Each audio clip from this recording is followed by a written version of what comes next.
Iyari kayo ngayon sa mga puro budget lang ang nasa isip diyan. O eto si Attorney Vic Rodriguez, inilabas yung mga ebidensya tungkol sa 2025 budget at mukhang pwedeng ibigay niya tong karagdagang ebidensya kay Senador Marcoleta, at alam po natin si Senator Marcoleta ay chairman na po ng Blue Ribbon Committee. Naku, may papaimbestigahan na. May kaso na nga sa Supreme Court, paimbestigahan pa sa Senado. Naku, maglalabasan na kung sino ang totoong magna. O ito, panoorin po natin ang paliwanag po ni Attorney Vic Rodriguez at yung ipinakita niyang mga ebidensya. Ito yung video. Ito po yung actual na kaso.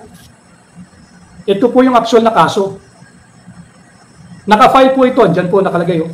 Kitang-kita naman dito. Rinisip po ito ng Korte Suprema. Na-receive po ito noong January 27, 2025 at 4:25 p.m. At ito po ay docketed na for certiorari and prohibition SCGR number 277975. Ito po yung kaso. So malisyoso yung pagsasalarawan kay Congressman Sid Ungab ng PhilStar. Hindi po ito rumor. Hindi po ito chismis. O hindi po ito marites. Yung inyong pong pagsusulat ang marites. Ayan po yung kaso eh. Paano naging rumor? May petisyong nakabinbin sa Korte Suprema. Ayan po. Pangalawa. Hindi po ito maaaring ituring na mere typographical error. No? Ipinakita na po namin ito dati. Papakita ko lang po uli sa inyo dahil panahon na naman po ng budget. Ito nga po yung BICAM report, kagaya po nito. Ang daming blanco. Huwag natin kalimutan sapagkat hindi pa po tapos ito eh. Pera po ng sambayan ng Pilipino ito. Ibalik natin ang usapin dito sa mahalagang usapin panlipunan na dapat po nating patuloy na pinag-uusapan. Ito pa ho. So hindi po chismis to. Mali po yung report ng Philippine Star.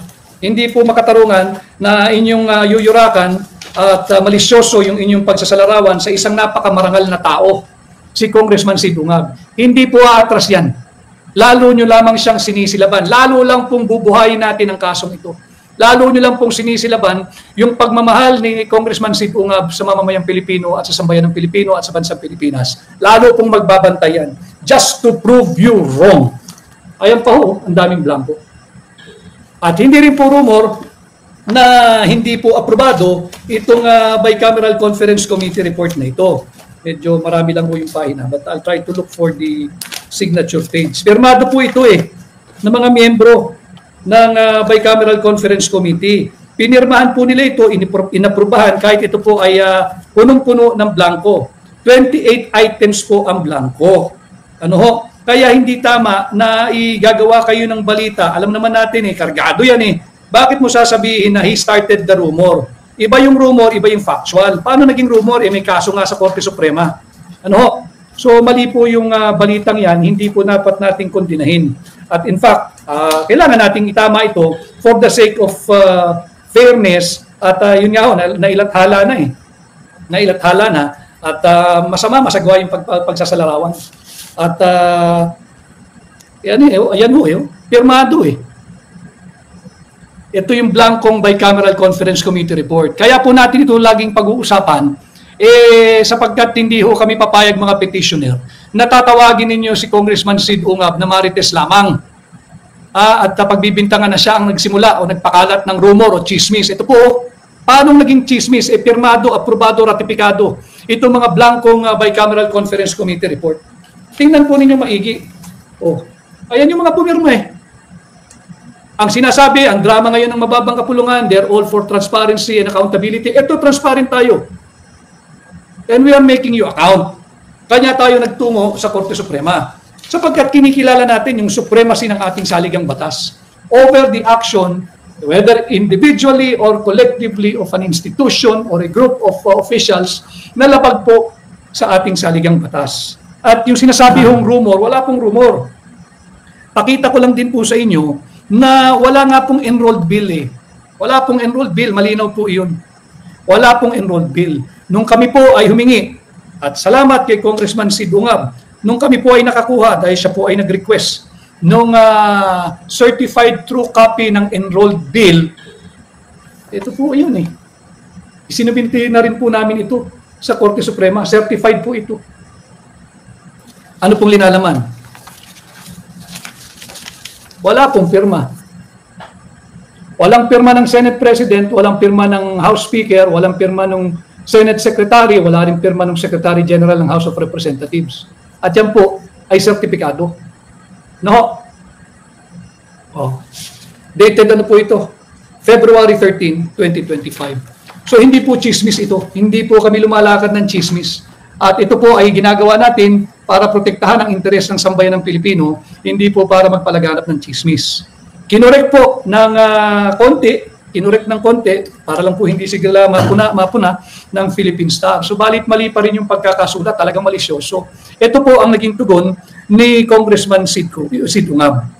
And I quote, "Precision in language and reporting is critical, especially when public funds are involved." Yan po yung naging tugon. Short but sweet and direct to the point. Yun po yung naging tugon ni Congressman Sid Ungab sa kanyang naging sulat diyan sa editorial board or editor ng Philippine Star. Precision, I quote again, this is the statement of Congressman Sid Ungab. "Precision in language and reporting is critical, especially when public funds are involved." Paano sila magkakamali? Talagang dito makikita mo, may pinagtatakpan at alam naman natin na sisirain ang magandang pangalan, integridad at kredibilidad ni Congressman Sid Ungab. Kaya po natin ito ay tinatama dito sa ating pahina. Ang trabaho po kasi ng BICAM tapos na. Pagkatapos nila itong aprubahan, pagkatapos nila itong pirmahan. Blanco nga ho 28 items blanco. No? Kaya uulitin ko, sino ang nagpuno o naglagay ng mga halaga doon sa 28 items na blanco? Kanino yung makating kamay o sino-sino yung may makakating kamay na nagpuno ng mga blanco? Illegal po kasi iyon. Tapos na yung proseso. Wala pong pinagkaiba yung aming kaso kung makikita ninyo doon sa kasong ibinasura ng Korte Suprema sa impeachment ni Vice President Inday Sara Duterte. Nag-request ang Korte Suprema, nag-inquire, nag-urirat doon sa proseso. Ganon din po dito. Pag natuloy ito, gaganon din ito. Pagtatanong din ito sa proseso. Paano ba ang proseso ng pagpasa ng budget? Pagka natapos na ang Bicameral Conference Committee report, ito'y ipinirmahan, ito'y ratifikado, ito'y aprobado, maaari pa ba itong galawin? Ang sagot, wala na. Printing na lang yan eh. Di ba? Printing na lang yan. Ang problema, merong makating kamay na pumuno sa mga blanco. Yun po yung ating pinaglalabanan ngayon sa Korte Suprema. Pinapigil po yung oral argument.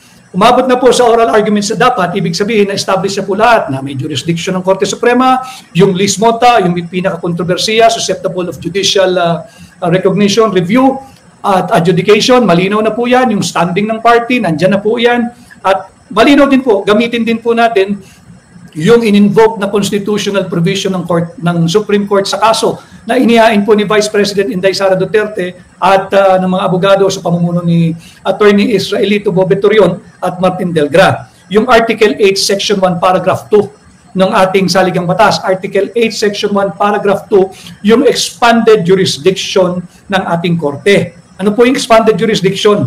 To determine whether or not there has been grave abuse of discretion amounting to lack or excess of jurisdiction on the part of any branch or instrumentality of the government. Pwede na po yan, hindi na po pwedeng sabihin beyond the jurisdiction of the court.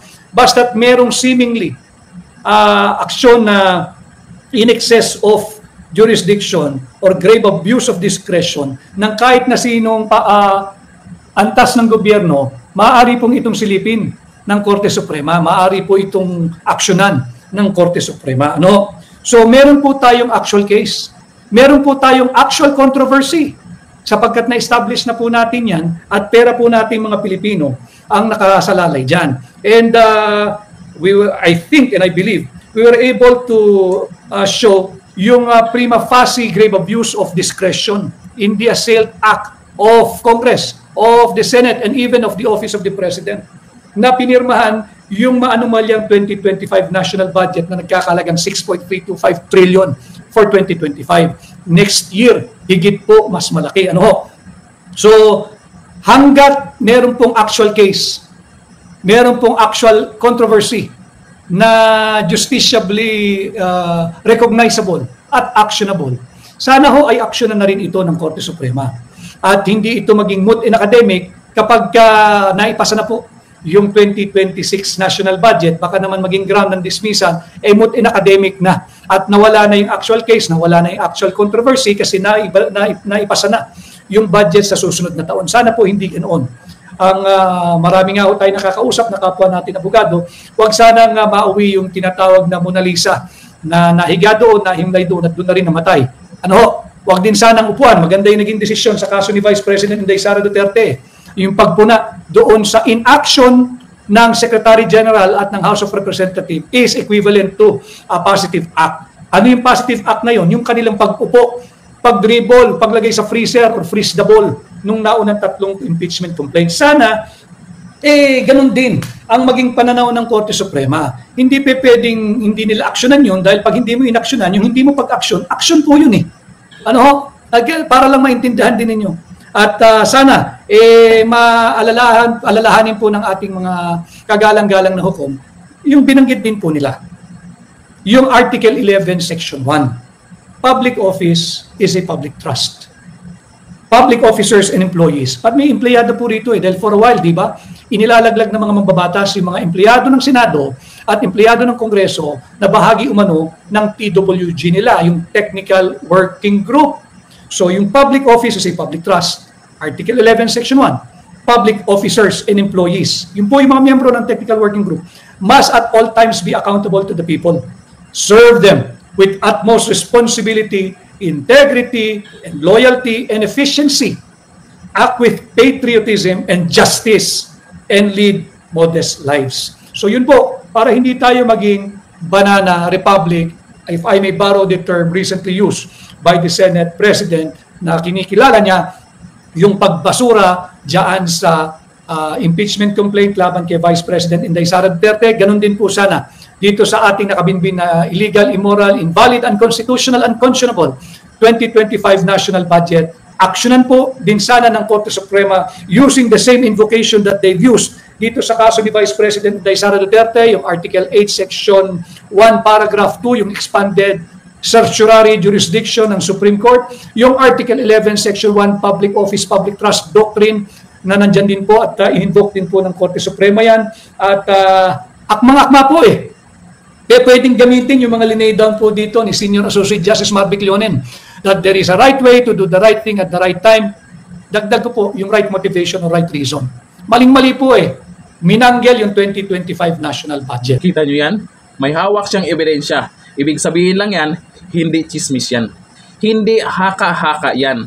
Kaya dapat talaga mapaimbestigahan at dapat talaga may managot dyan. O ayon po kay Ana Quincy, ano po ba dapat kay Tamba? Kasi sobra na po ginawa sa taxes ng bayan. Grabe mamumudbud ng taxes ng bayan sa mga kaalyado niya. Naku, namumudbud daw si Tamba, sabi ni Ana Quincy.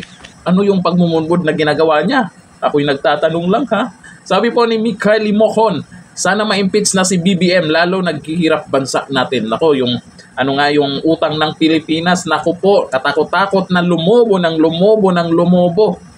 Sabi ni Andre Diz, never trust Marcos, father of Bongbong Marcos is my time. Nako, ayon po ito kay Andre Diz. Ito pong si Atty. Vic Rodriguez, talagang daming nanginginayang na ito na hindi po nanalo bilang senador.